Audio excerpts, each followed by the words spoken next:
మరి ఇప్పుడున్న ప్రభుత్వం కాంగ్రెస్ రేవంత్ రెడ్డి పాలన ఎట్లుంది మరి? రేవంత్ రెడ్డి వేస్ట్ ఎందుకు?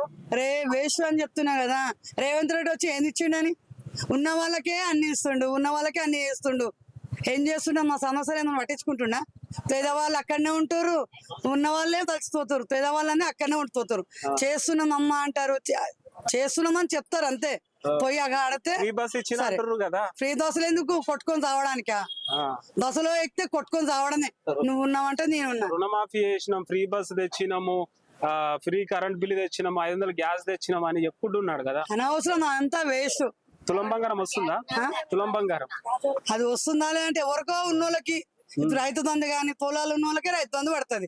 లేని వాళ్ళైతే కూలి చేసుకొని తినవలసిందే కదా. మా పిల్లలకి ఇలా డ్యూటీలు లేవు. డ్యూటీలు వస్తాయని అనుకుంటే ఈయన వస్తాడు, గెలిస్తే మా పిల్లలకు డ్యూటీలు ఇస్తామని కూడా అన్నారు. కానీ ఇచ్చే వాళ్ళకే డ్యూటీలు ఇస్తారు. మా పిల్లలు కూడా ఎంత చదువుతారు, డిగ్రీ ఎన్ని చదివిన వాళ్ళు కూడా అక్కడే ఉండిపోతారు. ఆఖరికి మాకు రోడ్డు మీద తక్కువలే అయిపోతున్నాయి. ఈ రోడ్డు మీద తక్కువలైనా చేసుకుందామంటే అది లేదు.